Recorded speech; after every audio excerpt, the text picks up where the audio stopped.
Hey folks, John Boym here. Let's Talk Beef podcast. Still hanging out in Minnesota. Can't really, as most of you know, as the world is what it is right now, it can't really move a whole lot. So we've just been hanging out here in Minnesota and continuing to work on some things and projects and see where we come.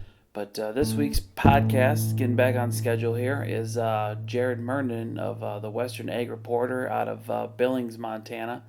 I met with Jared and his wife and his family and hung out with him for a few days and got to see kind of the newspaper side of the beef industry, and it was kind of neat to see that, and hung out at a big sales barn there in Billings, and had a good time with Jared and his family. So I think you'll really enjoy it. Jared grew up on a ranch in Montana and has spent time in Texas and all over doing stuff for associations, the Gelbviehs, the Angus, and now he's back in Montana working for the Western Ag Reporter. So I think you'll really enjoy it. Jared's got a long history of ranching in his blood, and it was a great time getting to know Jared. So do enjoy the podcast, and we'll talk to you guys soon. Thanks.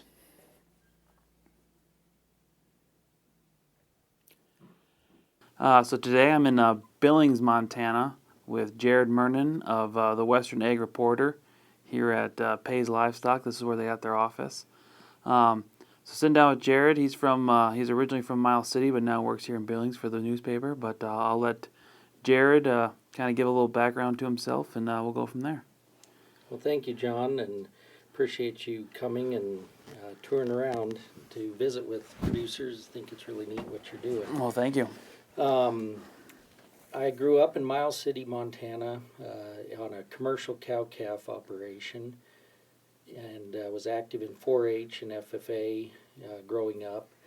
And with that, was members of livestock judging teams for both 4-H and FFA, and competed on the state level, and was fortunate enough to attend some national contests as well. And that kind of sparked my interest in judging collegiately and helped get some scholarships to go to college. After graduation from high school, I went to Casper College in Casper, Wyoming for 2 years, and competed on the livestock judging team there. And once my 2 years was up at Casper, I transferred to Colorado State University in Fort Collins, and graduated there in 2003 with a degree in ag business and animal science, and was on the livestock judging team at Colorado State University as well. Upon graduation, I went to work for the American Gelbvieh Association and was the Western field representative for the Gelbvieh breed. I headquartered out of a suburb of Denver, Westminster, Colorado, but traveled a lot of the United States.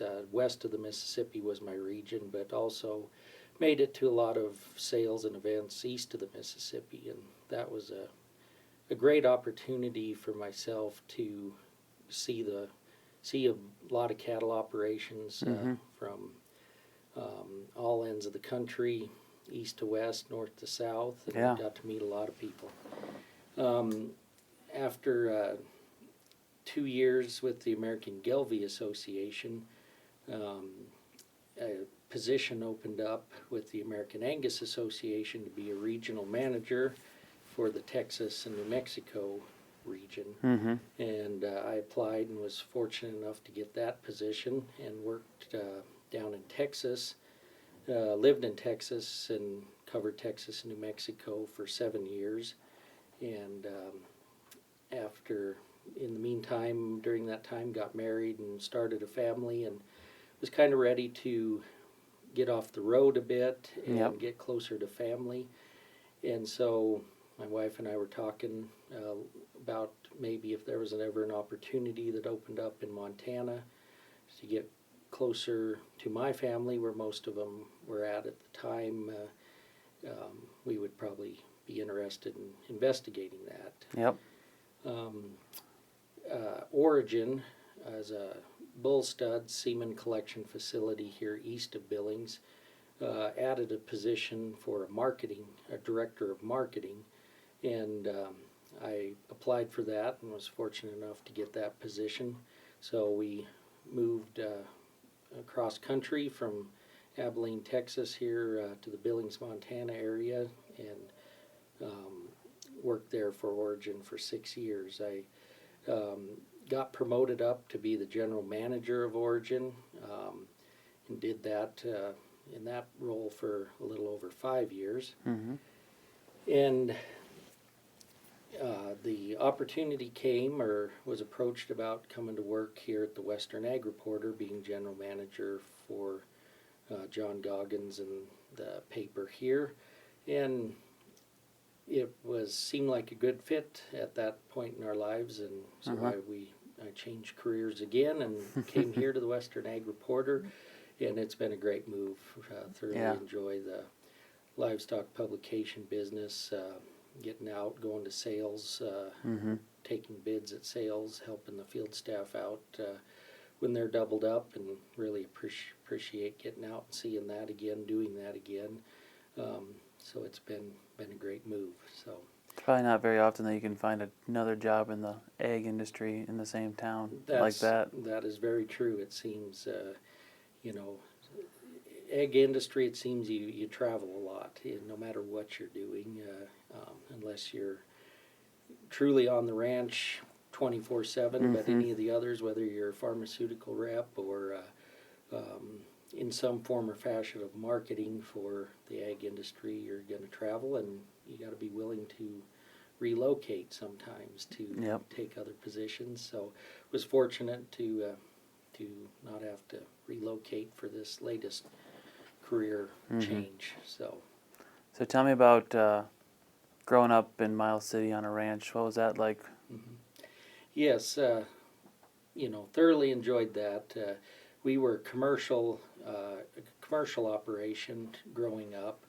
My grandparents on my mom's side, they raised registered Hereford cattle until the very early 80s. I believe they dispersed the herd in 81, and then ran commercial cattle from there on. But grew up with not much of a registered background. But it was great to learn the ins and outs of cattle ranching.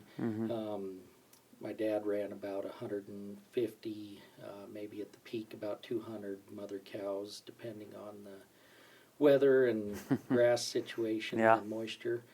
But it really teaches you the ins and outs and how to work and all that. So, and then I think it's really helped in my career path after college of being in the seed stock industry primarily, helping market and merchandise seed purebred cattle at various levels, and knowing and having those commercial cattle roots, I think sure helps give me an understanding for what those bull purchasers, bull customers of people are looking for, and the things they seek to do on their operations. Okay. So, yes.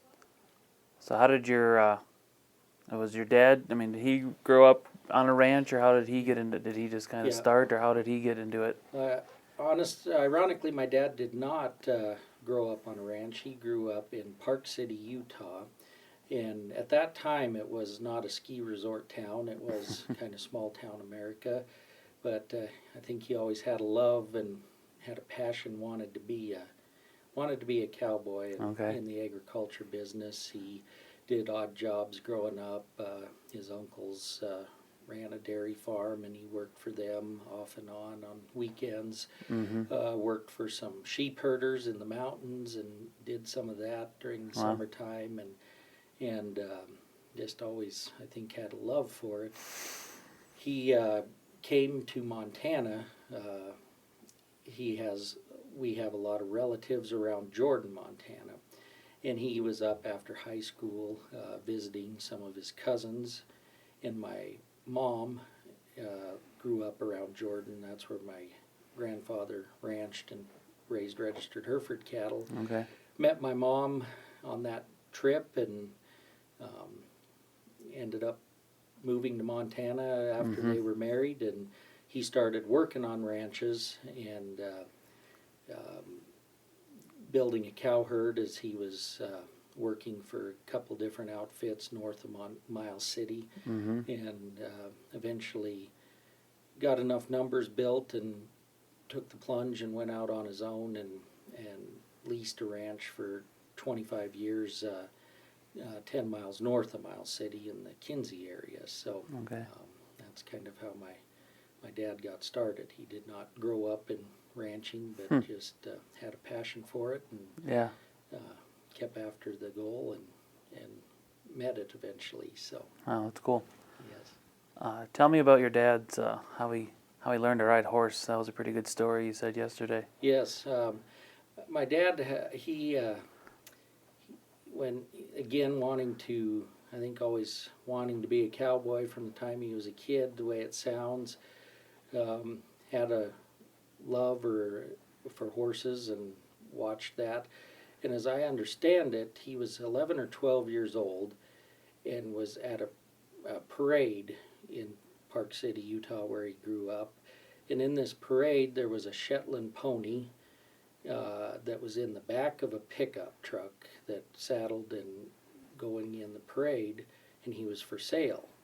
And I believe he might have been gelded. I can't remember the story, but he was a stud at one point, and he was 3 or 4 years old, but he was gelded maybe by that time, or if not, they gelded him shortly after. But they didn't want much money for him, and Dad somehow had the money and bought him. And they just had a few acres on the outskirts of Park City, and I think, the way it sounds, maybe kind of put him back there by their house, and Dad rode him, and that for a couple of years. Dad was probably too big for him, maybe by the time he bought him, but it got him started. And that horse lived till he was in his early 40s.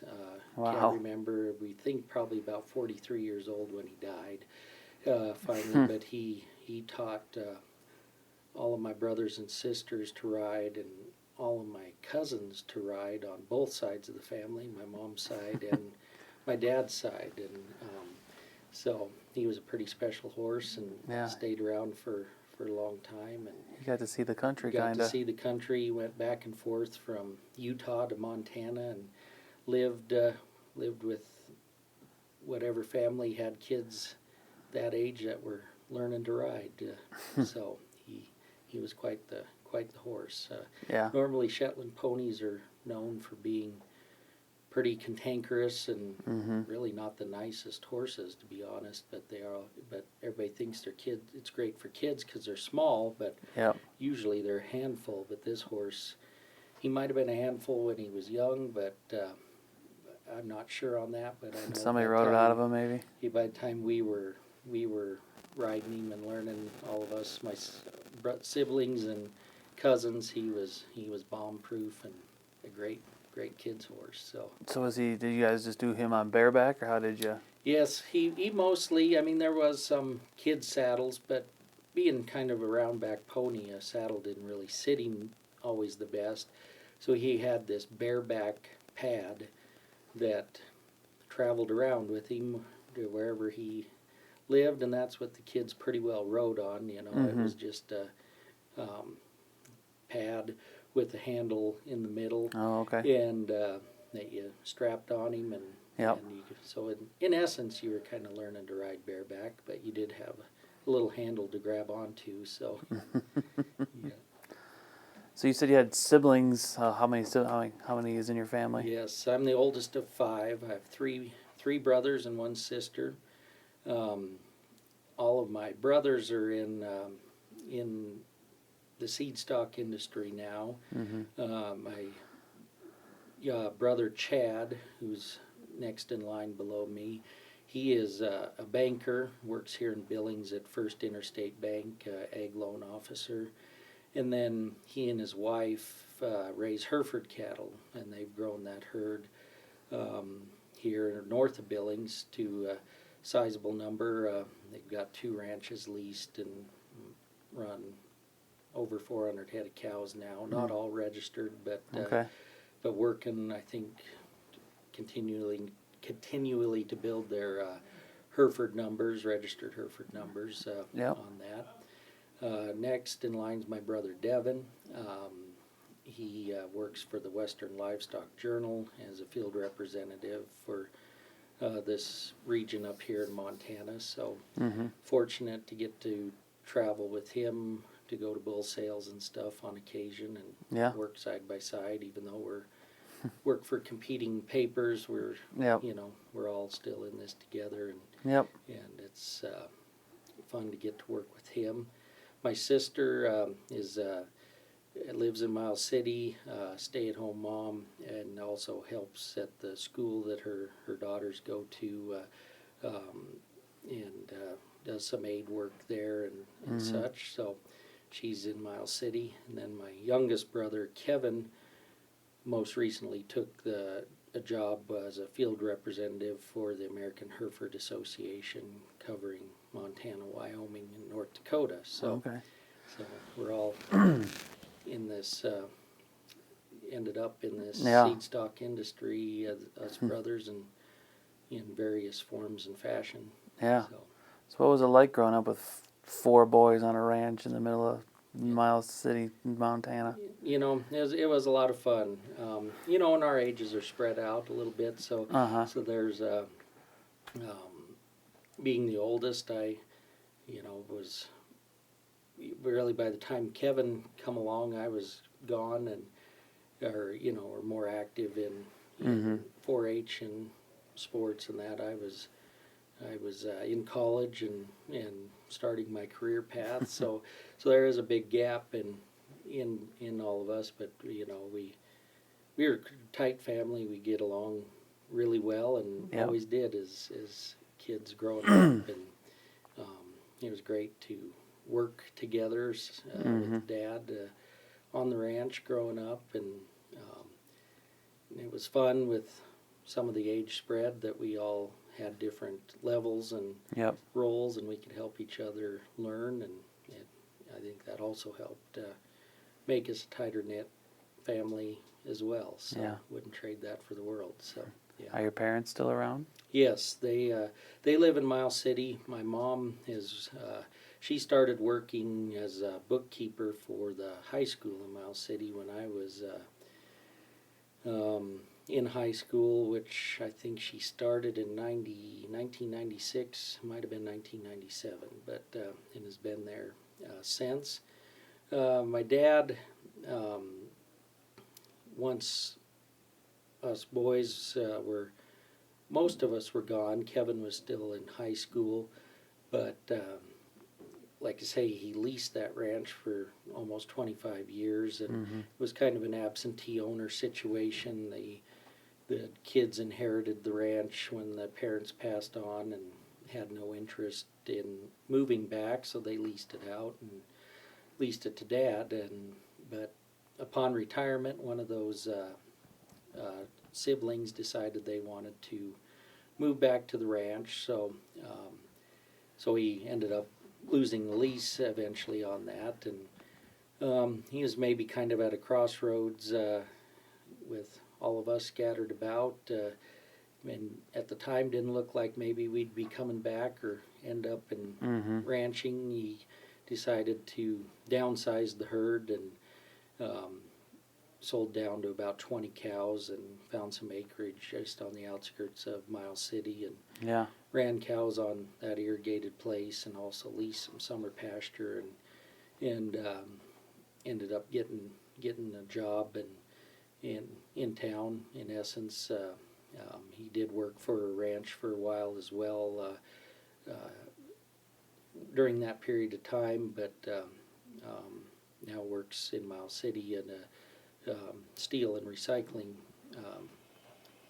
shop there. And then with my brother Chad moving here to Billings and expanding his herd, Mom and Dad have purchased some more cows and run some more cows with him. And Dad goes and helps Chad and his wife Stephanie a lot of weekends and stuff. So he still gets to ranch and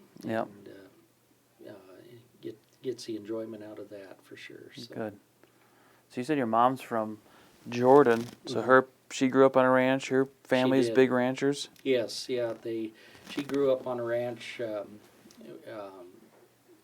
her whole life, and upon marrying Dad, mom was, on a ranch most all of her life for sure.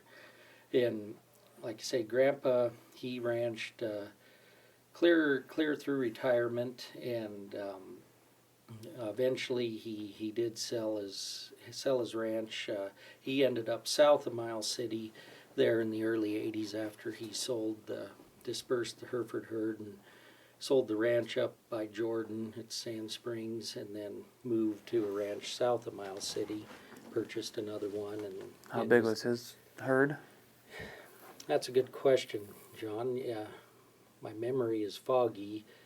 I want to say about 300 head of cow-calf operation, but it might have been a little more, might have been a little less, but that would be my estimate of what he was running at that time. My uncle ranched with my grandpa there until he ended up selling the ranch as well. So Grandpa did that up until he retired, and then eventually sold out. So So was it 4-H and doing all that kind of got you into the seed stock side of it things? really or? was, yes. Getting through 4-H and FFA, I kind of got the passion to evaluate cattle, or all livestock, but in particular cattle. It kind of maybe set the foundation to always be judging them. I guess that's Yeah. what I love to do. Is every day is even my own cows that I look at all the time. I'm constantly evaluating and seeing how they change and Yep. what's good, what's bad, and so that's really what started this whole passion for seed stock and trying to improve cattle. And Yep. then you learn, how do you do that? Well, it's through genetics and selection, and it just kind of built from there. I did get a job after school during high school with Nansels, south of Miles City, and at that time they raised registered Salier cattle, and that was probably my very first exposure to a registered operation, and just how it was a little bit different, how you AI'd and made sure your cattle were, during breeding time, that you had single sire pastures, which nowadays things have changed with DNA a little bit, but the importance of knowing and keeping track of pedigrees and collecting weights and all that, they kind of gave me my very first taste on a limited level. Of course, this was just after school and some weekends that got my interest peaked in the registered business. And then from there, probably one thing that really set my interest was during college. I worked 2 summers for Cedar Top Ranch in Nebraska. They're primarily known as a Gelbvieh and balancer operation, but they also have registered Angus and registered Red Angus. And at the time, maybe they still do, but had some club calves as well. So that was a big outfit. At the time, they were running about 2,000 mother cows. And so those 2 summers really opened my eyes to the registered seed stock business on a large scale. Primarily during that summer. They calve later, so we spent most of the summer heat checking and AIing cows. And when we weren't doing that, we'd be out fixing fence and moving cows, and it was a lot of fun. I loved that Sandhills country, and the Starr family was great, and Scott Starr really piqued my interest for selecting good cattle and trying to breed good cattle. And also Scott had connections with the American Gelbvieh Association, being a past board member and stuff, and I believe that connection helped get my job when I graduated college with the American Gelbvieh Association, so that kind of laid the groundwork to go into association and field service type work. So Yeah. In college, you were judging, you said. Did you do Yes. anything else? I mean, what was... You know, were you doing... I guess, I got to ask, everybody in Montana seems to do some rodeoing at some point. Yeah. Were you on the rodeo stuff too? not really. You know, I dabbled a little bit, and you're right, Montana's a big rodeo state. Yep. Everybody has some ties, and I did dabble in that in high school, rodeoed a little bit during high school. At Casper, I did not actively compete in rodeo, but honestly, I needed a PE credit, and yeah, you could take Rodeo counts as PE? as a PE Oh, my credit, goodness. so you didn't have to be on the team. So that's how I did that one semester, and all I did. Only in Montana, or at least out in the West, I guess. Yes. I'd never heard of that. Yeah, it was as rodeo PE, and the rodeo coach selected who was in, and of course the kids on the rodeo team were automatically in rodeo PE. But there was always a need for 2 or 3 extras to join, and our jobs would be to help during practice. Okay. Load the broncs and the bulls and help flank them, run the strip and shoots afterwards, and then during the timed event practice, load the steers, do the horn wraps and all that, run the chute for them. So that's what we did, and it was, I enjoyed it a lot. Yeah. And I guess for me, being a ranch kid and now living in a city, quote unquote, in the dorms, it honestly, after judging, I did this after my eligibility and was done judging on the Casper team that last semester, you know, it was kind of admittedly a little boring without something keeping you occupied. So every weekend while the rodeo team was competing, somebody had to feed the broncs and the steers, and sometimes the rodeo kids had extra horses there at the fairgrounds boarded, so that's also what I did for that credit. I'd go feed the stock during the weekends. So I honestly thoroughly enjoyed that because it gave me something to do, and it felt a little bit like some of the normal chores growing up on the ranch. So it was a lot of fun, and I got my PE credit. So So you said you did some rodeoing in high school. So what did you participate in the rodeo stuff? Yes, mostly team roping. Okay. Tried to ride a couple bulls, but How'd that go? That was a lot of fun. But I got hurt on one, and that kind of cooled the interest, so to speak. I got on one more once I got healed up, and I got bucked off so hard. Mostly because I was nervous from getting hurt the ride before. And how long was it in between the two? It was a good 6 or 8 months. Oh wow! So it was a gap in between for sure, and had to get healed up. I broke with an orbital around my eye, so it took a little while to heal on that. And anyways, I got on. Was that more. The only injury you had, just the eye socket Yes, thing? thankfully. Well, broke my nose as well. Okay. But yes. But I suppose that's just a some common stitches. thing. Yes, yeah. So that kind of curbed my enthusiasm. I was actually really enjoying the bull riding and did pretty good at it the first few. I rode most. I think I rode about every bull that I got on up to that point, and then. But when I got bucked off after getting hurt, and I knew it was just from being somewhat nervous and scared, I was just too tense, and you lost that mental edge. You lost that mental edge, and I thought, boy, I'm gonna have to get on a lot more bulls and get bucked off this hard to before I get that mental edge back, if I ever do. And that kind of curbed my enthusiasm for the bull riding. So yeah. So you took a job with the Gelbviehs and moved to Angus. Moved to Texas. Correct.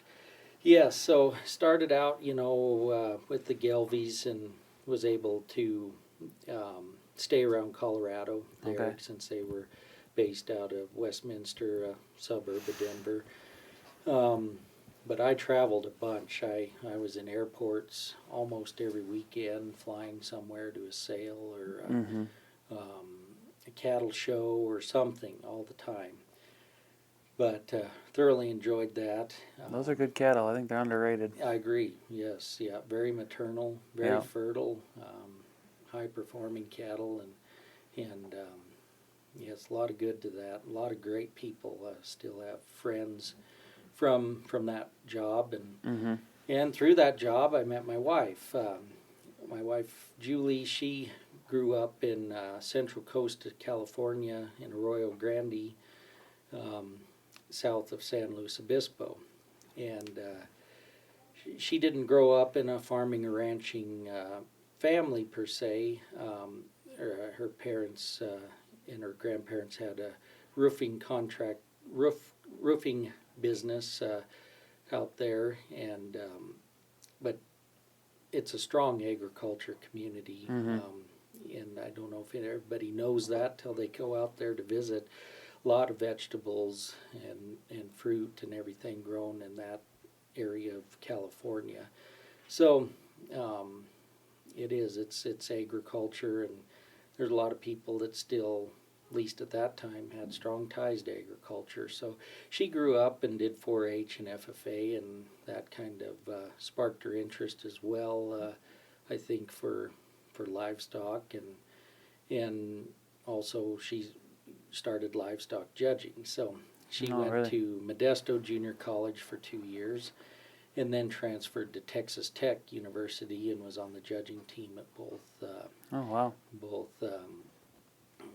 colleges. And she went to school for got her degree in egg communications and studied graphic design in particular. And after college, she got a job with Chris Mitchell, who's a livestock photographer and sale manager, and he primarily managed Gelbvieh sales. So she traveled around the country with Chris, helping with these Gelbvieh sales, doing the advertising and building ads and cleaning photos and building catalogs, and that got her started in what she continues to do today. But while she was traveling, I met her at a Gelbvieh dispersal sale in Illinois when she first started with Chris, and we got to know each other, and I guess the rest is history there. Yeah.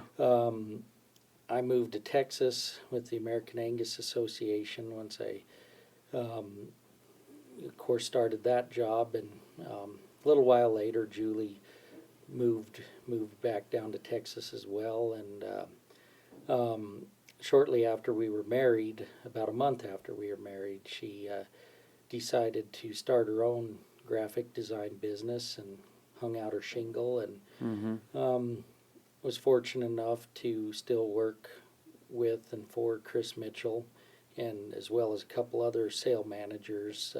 Gave her a try right out the gate, and that helped get her established, and before long she was doing primarily most of the Gelbvieh sales in the nation. She was the graphic design person for their ads and catalogs and a lot of websites, and as well through some of the connections with Angus and primarily Texas Angus breeders. Julie traveled with me a lot on weekends and stuff when I was going to events just before we had kids, and just to I guess tag along and spend time together because I was on the road quite a bit. So she got to know a number of Angus breeders, and next thing you know, they were using her to design ads for them, and if they had sales, doing catalogs and websites, and that just kind of ballooned and into the business she has today, 14 years later. So it's she's been heavily involved in the seed stock industry as well. So cool. So what was it like for a Montana boy to move to Texas for 7 years? Yes, it was different. It really was. I wouldn't trade it for anything, though. it's kind of funny how you're being gone like that. 4 years for college, 2 years with the Gelbvieh, 7 years with Angus, and being gone that amount of time. How you kind of lose connection with your home area. Mm-hmm. However, I think it really broadened my horizons, getting out and seeing, especially with the Gelbvieh Association, seeing operations Mm-hmm. from Georgia to California and Canada to Texas, and how many things are similar and just how much difference there is in what you have to do to raise cattle and raise registered or seed stock cattle as well. And Texas is quite a bit different than Montana, but in terms of climate, obviously. Mm-hmm. But the people are very much the same, very down to earth, nice people in agriculture, and very independent. So in a lot of ways, Texas felt like home very quickly, just due to a lot of the people were very similar, even though the landscape and climate were quite a bit different. Yeah. Enjoyed that thoroughly, and have a lot of great friends from Texas. So Yeah. yeah. Now you're back home in Billings, or in Montana, but now you're in Billings, and so you got your own herd now of cows, running a handful. Yes. So what are you doing with them, or what's your... Yeah. So it kind of all, Julie and I had our dream, I guess, always has been to start our own cattle operation in some form or fashion, and but it all kind of started with my daughter getting to be 4-H age. And from the time she was young, 2 years old, she did travel with us, especially to the cattle shows, Angus shows on the weekends that I would attend. Claire loved to go to the cattle shows and just had a passion, and boy, she's wanted to show cattle, and primarily Angus cattle, since she was 2 years old. So we knew once the time came, when she was old enough, that that we were going to have to be getting some show heifers. And She sure started enough, campaigning for money for yes, cattle at 2. She did. At her first is the Texas Junior Angus show, state show. Julie and Claire came along. It was a 3-day event, and so they came along. And after the first evening, Claire, I remember we were sitting at a Chili's restaurant eating dinner, and in her 2-year-old jabber says, "Daddy, how do I get to show a heifer?" And I just kind of jokingly said, "Start saving your money now, and when you're 8, you'll be able to show one." Yep. And then she was quiet. I don't know, you could tell the wheels were turning in her head. The next day, in the aisles, somebody had dropped a quarter, and she walks over and picks that up and holds it up, and there's a number of people around, and said, "I'm going to save this for my first show heifer." And I bet she made $50 at that show. Everybody started giving her money, and just to hear her say, "What are you going to use that for?" And she'd say, "For my first show heifer." And so that word kind of spread, to be honest, and whenever people would see her at the various events, Fort Worth Stock Show and stuff, that Julie and Claire liked to attend, boy, they'd always quiz her and give her $1 or something, ask her what's she going to say, what are you going to use that $1 for? And her response always was, "For my first show heifer." And one very close friend, also in the livestock publication business, Phil Stahl, with the Weekly Livestock Reporter out of Fort Worth. He might have contributed the most over the years to the fund. He would always quiz her and hold out a $10 bill and a $20 bill and say, "What are you going to use one of these for? What's this for?" And, she'd reply, "For my first show heifer." And then he said, "Now you pick one," and he'd always quiz her, trying to teach her to take the bigger bill, So, so it was a good joke. And So when she got her first show heifer, we all decided we should name it Charity for all the charity she received with That's a good one. some of the money that she put towards her first show heifer. Yep. So anyways, next thing you know, we've got about 6 or 8 registered Angus cows, retired show heifers standing around, and then ironically, a good friend of mine, I was starting really getting the wheels turning. We need to figure something out if we're gonna try to find pasture for 8 head of retired show heifers. Mm-hmm. We just will try to find pasture for 30, 40, 50 head. Yep. But that was also some of the problem, as we all know. Pasture's hard to find, seems like, no matter where you go, if you're just renting or leasing. But ironically, in travels, a good friend of mine ended up buying a ranch north of Red Lodge, Montana. And he was telling me about it, and I asked what he was going to do with it, and he said, well, I'm going to have to lease it out. And I kind of asked him if he'd give me the first right of refusal on that, and told him I didn't have many cows yet, but I was going to try to do it. So he said he would, and so I went to work and got the financing and bought 30 head of commercial cows, and then formed a plan with another friend of mine that got to know over my years in Texas, who raises he was involved in all facets of the cattle industry, from owning a sale barn at one point to registered Angus cattle, to putting embryos in for him. And so we primarily use that 30 head of commercial cows to put embryos in, and he pays me a premium at the end for those embryo calves upon weaning. So that kind of was able to stabilize the revenue source, to show the banker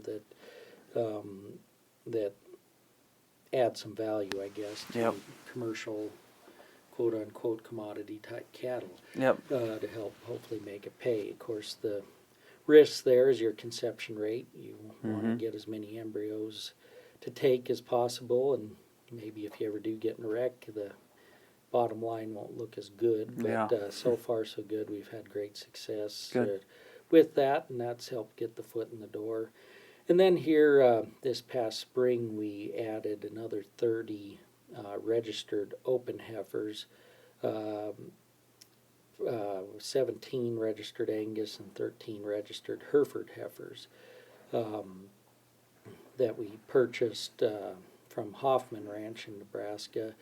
And so plan on hopefully working with the Hoffman family in the future, maybe sending some of the bull calves, especially the Hereford bulls. He's got a better market probably than me, obviously, for that, and down to him, and continue to build our registered herd with the old retired show heifers of my daughters, and now my son, his first year showing is this year. And he's got a couple show heifers in the barn already for his first go round. So good deal. So that's kind of our plans as we move forward. Yeah. It seems that most cattle ranchers, I guess I haven't been through many, I'm working my way through Montana, but it seems like they all have some sort of connection back there with Herefords. And it seems like some people embrace that and kind of come back to it, or they just run away as fast as they can from it. Yes, I think that's true. Of course, the Hereford breed had great dominance in the industry in the 50s, 60s, into the 70s. And then Continental cattle came over and played a big role, and through the late 70s, through the 80s and into the 90s. And then Angus cattle, I think, from there have taken off, obviously, and the dominant breed in most recent times. So at some point, if you've been ranching long enough, or your family has been, you have a tie to Hereford cattle. I believe, you know. Mm-hmm. Maybe 40 years from now, they'll be saying that about the Angus cattle. I'm sure they will, because now it seems everybody has some tie to Angus. But but yes, Hereford sure dominated, and still good cattle. And I think they're a growing breed again. They're sure doing a lot of things right as breeders, and you know, fix some of the problems that maybe made them not as dominant as they once were. But so commend the breeders, and I think there's a lot of opportunity in the Hereford breed moving forward as well. So cool. Transition here a little bit, and I guess we'll kind of what are your feelings currently on kind of what's going on in the beef industry currently? What do you find positive out there? What do you find negative? What are your concerns? I guess where do you see it going? Where do you think it's doing? Mm-hmm. That's always a really tough question. Of course, right now we're seeing and going through some tougher cattle markets, especially as we go into fall with the fall run, and when a lot of the calves start being marketed throughout the country. It's bad timing. Normally we see a little bit of a drop just due to the supply of cattle and calves coming to town and changing ownership, going to market. But we've seen a large drop in the prices over the summer with a fire at the Tyson plant in Kansas was one of the triggers, I guess, to that, all of that. But I think just the amount of speculators in the futures market and this high-frequency trading, I think, made it a whole new ball game. Some of these cattle markets, for a lot of this, everybody needs to see movement on those markets, and maybe the movement's a little too extreme, in my opinion, right now, and it makes it hard for the rancher and the feeder owning these cattle out in the country to use the futures market and or just markets in general to know what's going to happen. So I think we're at an interesting point currently of what do we do about it, you know. Our business, or our paper here, Western Ag Reporter, through Joe Goggins, had the idea to let's try to reach President Trump and just get some conversation going about all this market fluctuation we've seen as of late. So this week we're doing a Twitter campaign, the week of September 23rd, trying to get as many producers as we can to tweet President Trump, hashtag fair cattle markets, at real Donald Trump. So we're just trying to maybe reach Donald Trump and go to the highest up in the nation and see if we can't get some conversation going about what is going on. Why do these markets fluctuate so violently at the current times?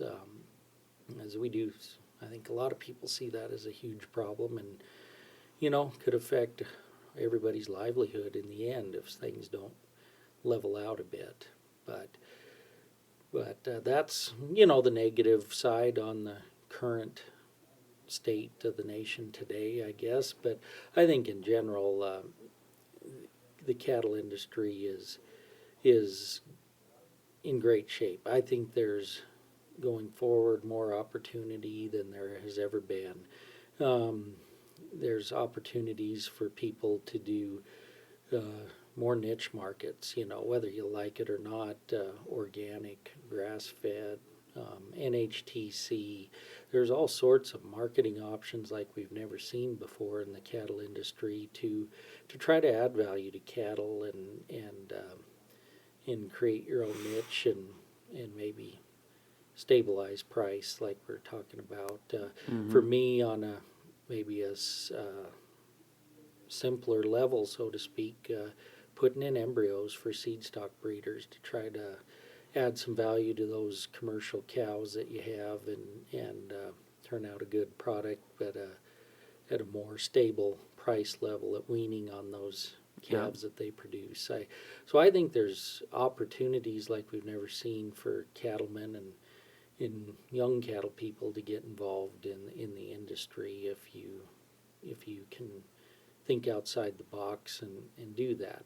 Granted, land prices are tough, and the cost of land and some of the resources continue to go up, and that's always really hard to balance, and that's probably the biggest hurdle for young people or new people into the business is how do you get some of the resources, the land base in particular, to run cattle. But I think there's a lot of options out there. And we see some operations in the Midwest doing hoop barn, more confined cattle feeding systems, and there's just a lot of opportunity out there. If you think outside the box and have the drive to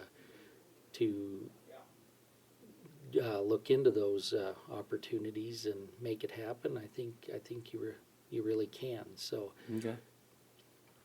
We did a little on going off of the industry right now. There's kind of a new aspect coming in with the fake meat stuff, and we actually, some of your staff here did a little taste test yesterday.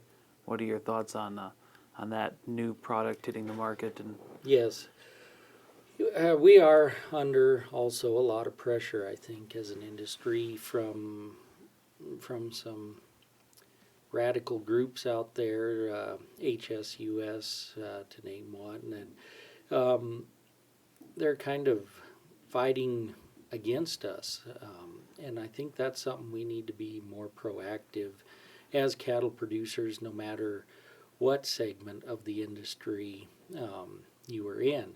I think we need to do a better job of educating the consumer that we do have a very safe, wholesome, nutritious product that and that these cattle do live a great life in a humane way, and nobody's more humane and cares about their needs more than the cattle producer and the rancher. So we probably haven't done a good job as an industry portraying our story, and some other anti-animal agriculture groups are threatening right now, and we need to do a better job of doing that. And appreciate you doing these podcasts. That's one way, we can help tell our story, hopefully. But probably the biggest thing we need to do is step out. We do a really good job of preaching to the choir, in my opinion. I think we're getting better at telling our story and telling it to other agriculture producers, but somehow we need to take the next step and get that to the big cities, to Denver, to Houston, to New York City. Tell the population that has absolutely no ties to farming and ranching anymore, tell them our story. And we need to do a lot better job of that. And I think people are starting to try to do that, but that's a hard task to accomplish, and an expensive task to accomplish, granted, but that's something we need to do. One thing that really struck me this spring, I was up in Canada for a bull sale, and pull into the hotel in Calgary in the evening and get checked in, and I turn on the TV, really wasn't watching TV, but just had it on for background noise, and it was primetime programming on NBC, I believe it was, but here comes on a really neat commercial showing a rancher out riding through his cows, and of course that caught my attention, and I immediately turned to see what was on TV, and here it's McDonald's doing a commercial promoting. They had about 4 different ranchers on there promoting their product, that they're the way that they raise these cattle is in a natural, humane way, and that the beef that they're getting in their McDonald's burger is comes from grassroots producers, and it's wholesome, nutritious beef, and so I thought that was awesome. And from what I understand, that was a test pilot done with one of the cattle groups up there in Canada and the McDonald's Corporation. I hope they have plans on doing that in the United States, and that, because I thought that was a very well done commercial. And I'd encourage people, I looked it up on YouTube and have showed some people that commercial sense, and they do have a couple others, I believe, on YouTube as well. Okay.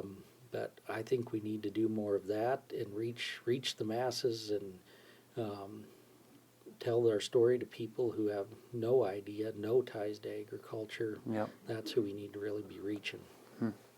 Going off of that consumer side, what advice or what do you wish consumers knew that they don't know, or what advice do you have for consumers out there? That's a good question. Maybe tying back to the fake meat thing, I think if they really look, everybody it feels like there's a strong movement as generations have turned. Their connection to farming and ranching is almost non-existent. For sure our grandparents and most of our parents had at least a tie back somewhere in the family to the family farm. But I think the millennials and younger now have no ties to the family farm. That was 3 or 4 generations ago. They have absolutely no idea how their food is made. And I think there is a movement. They want to know where their food comes from.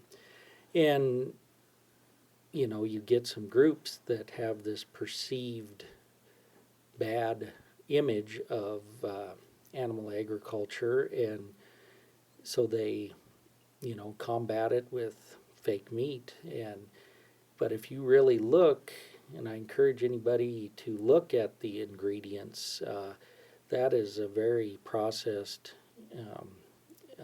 food source there. It's not a natural, wholesome food source. And so if you're really concerned about what you're eating, what you're putting in your body, I think the thing to do is to, obviously eat beef. And it's something that we've done, forever. We are meat eaters as a human race, and it's a great source of protein. And if you look at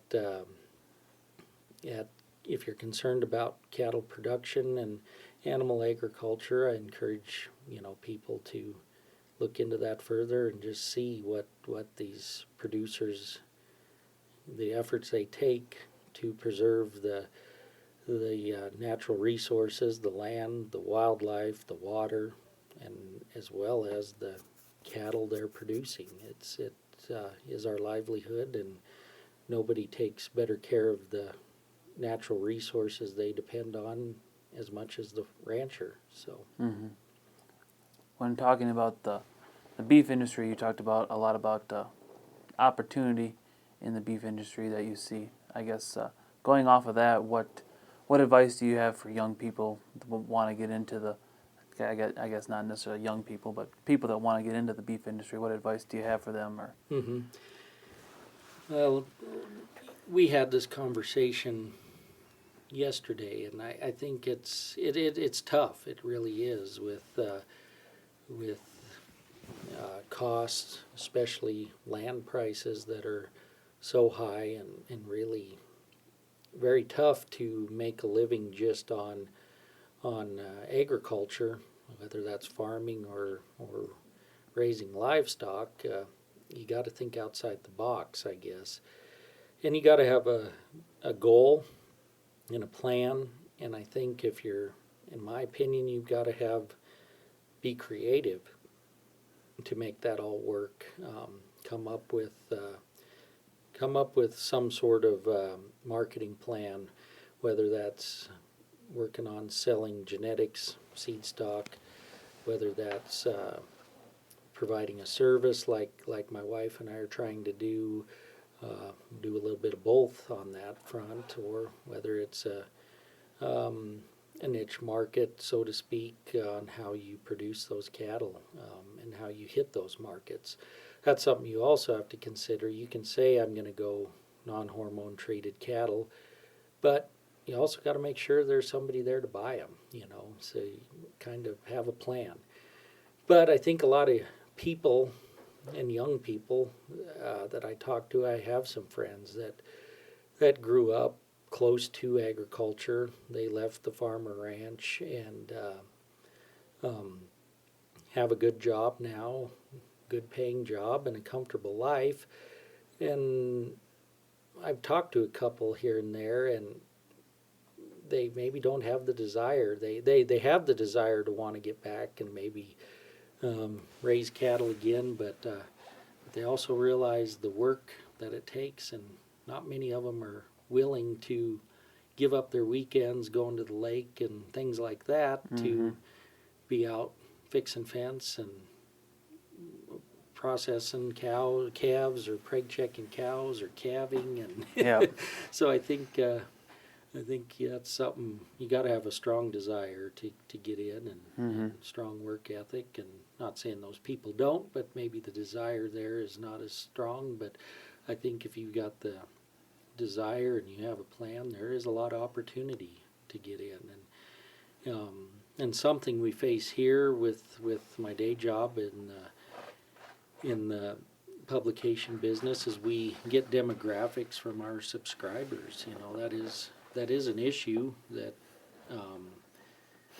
the average age of the farmer and rancher continues to increase.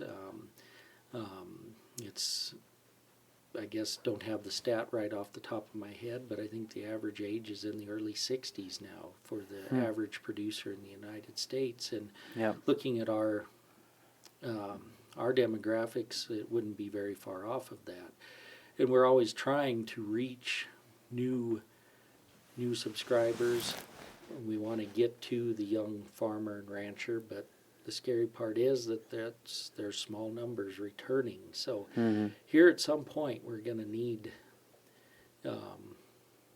new blood, younger farmers and ranchers to take over. And I think we're about to that crossroads, and someday when we're there, I think there's a lot of opportunity for young people to get a toehold and start off in their agriculture venture. So yeah, it's good stuff there. So I guess that's kind of the hard hitting questions I got for you. So I got kind of one last little question for you, and then we'll kind of wrap it up here. But we talked last night, and you kind of got, I guess it's kind of two stories. You got two pretty cool stories about some longhorn cattle that you got. So I want you to tell those again, because those are quite fascinating. Yes, thank you. Yes, in our house, Julie and I's house, when we moved in, there's a really high ceiling. It's hard to describe till you see it, but there's a spot there that is kind of meant for a centerpiece of the living room, so to speak. And I believe the people who owned the house before us, when we looked at it, had a clock hanging there. But it's something that when we moved in, said, what are we going to do with that space? And my grandparents, as a housewarming gift, said, you can pick something out of our house, and they had a lot of cool antiques and This your collectibles. mom's? My mom's parents. Your mom's parents, okay.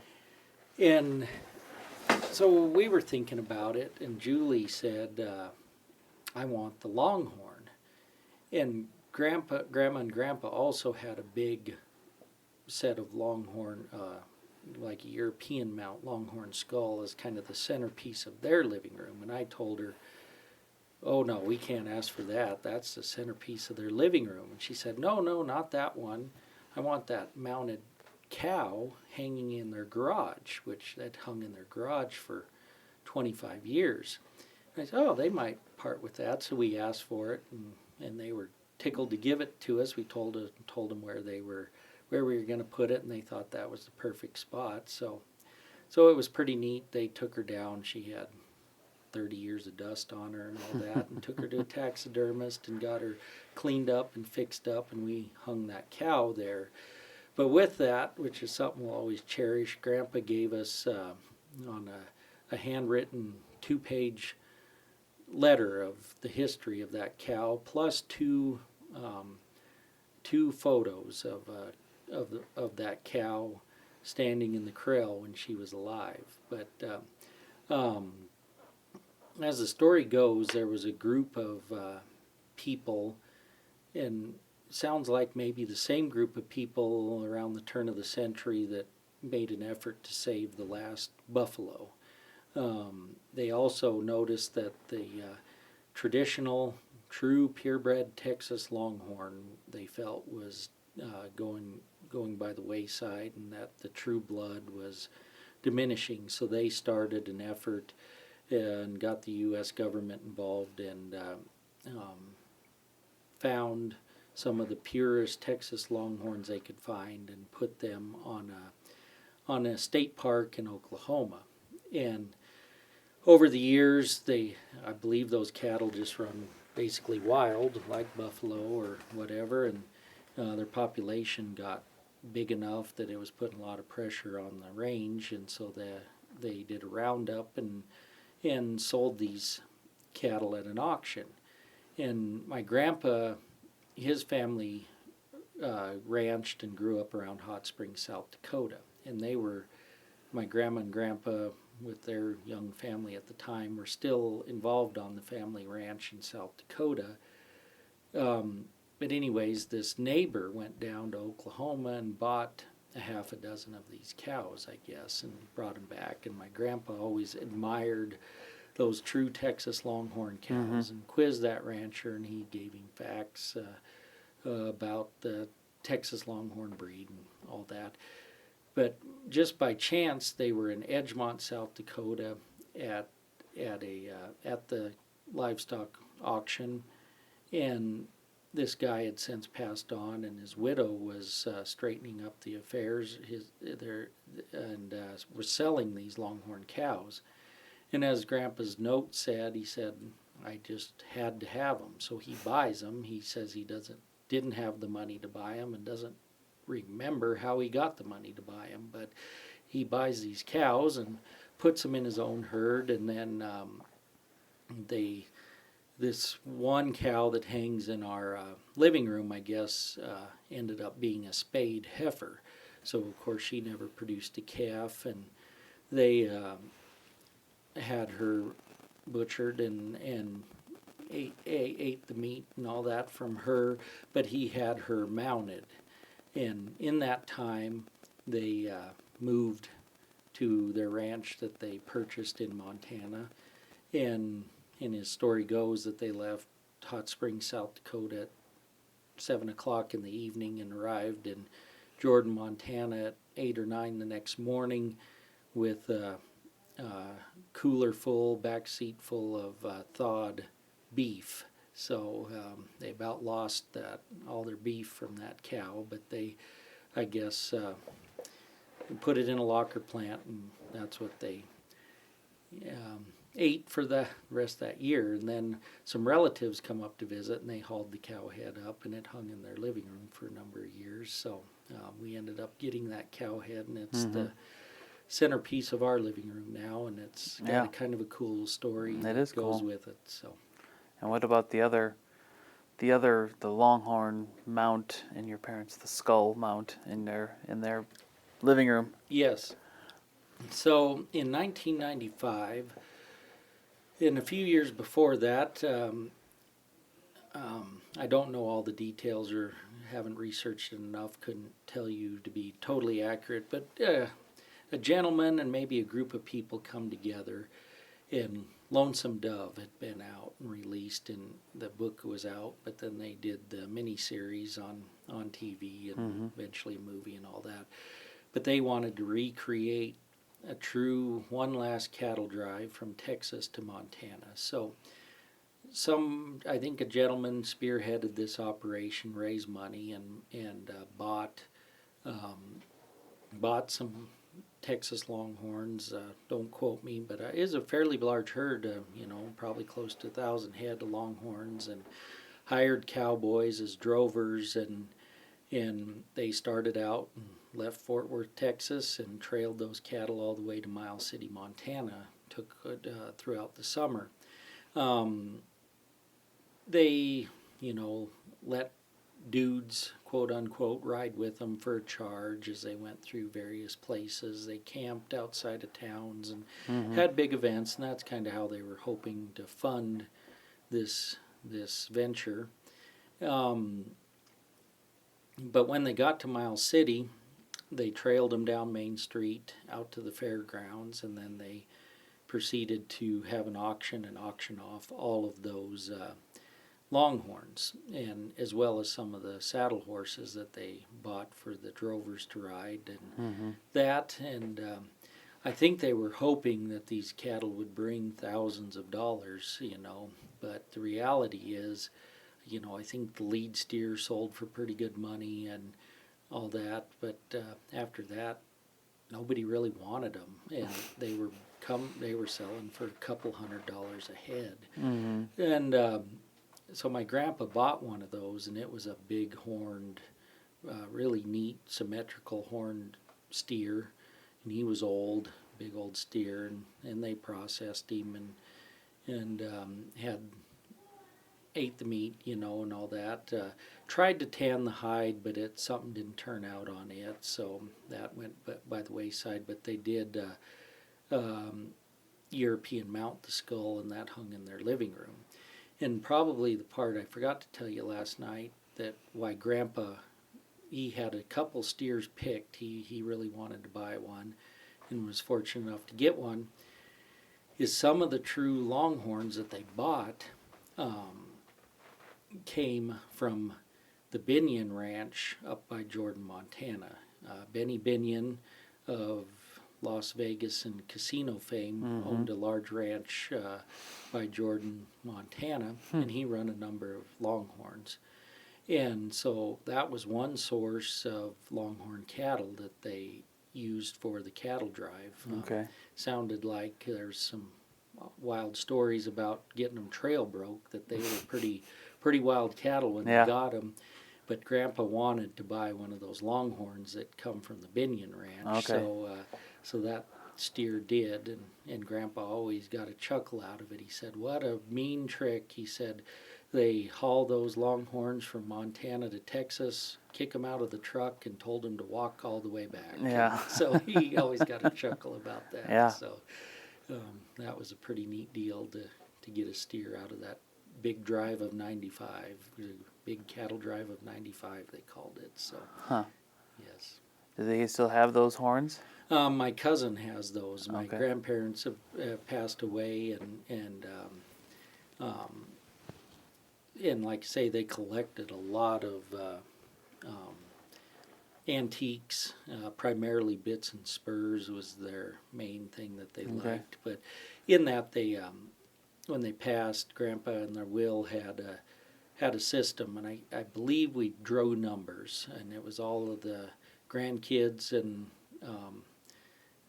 Grandma and Grandpa's kids and their spouses all got to pick a number, and we were able to pick things through their house based on the number, and went from 1 to, I believe it was 17, and then the next round 17 got to pick first, and we did that till everybody was satisfied they got what they wanted, and my cousin in his picked that set that Longhorn skull, and I believe has it hanging in his house as centerpiece today. So well, at least it's still in the family. Yes, yeah. So those were some great stories, but I think that's a great place to end this conversation. It was a good one. I'm really glad you said yes to allowing me and my family to come out and hang out with you guys and spend the day with you yesterday, and got to talk cattle and the beef industry, and it was a good fun day, and I'm super glad that you allowed me to come and tag along. Yes, thank you for joining us, John, and I really appreciate what you're doing here with as a way for cattle producers and ranchers to get their story told. I hope there's a lot of uptake, and I hope this spreads, and hopefully people download and listen to your podcast, because I think you, from your travels already and where you continue to go, I think you're going to have a lot of neat stories and a lot of creative ideas about how people do things and make a living in this cattle industry, and all forms and facets of it. So, well, thank you. Appreciate your efforts. Thank you. It has been quite a venture, and it will continue. So, but thanks again, Jared, and have a good one. Thank you. And that's it, folks. That was Jared Murnin of the Western Egg Reporter.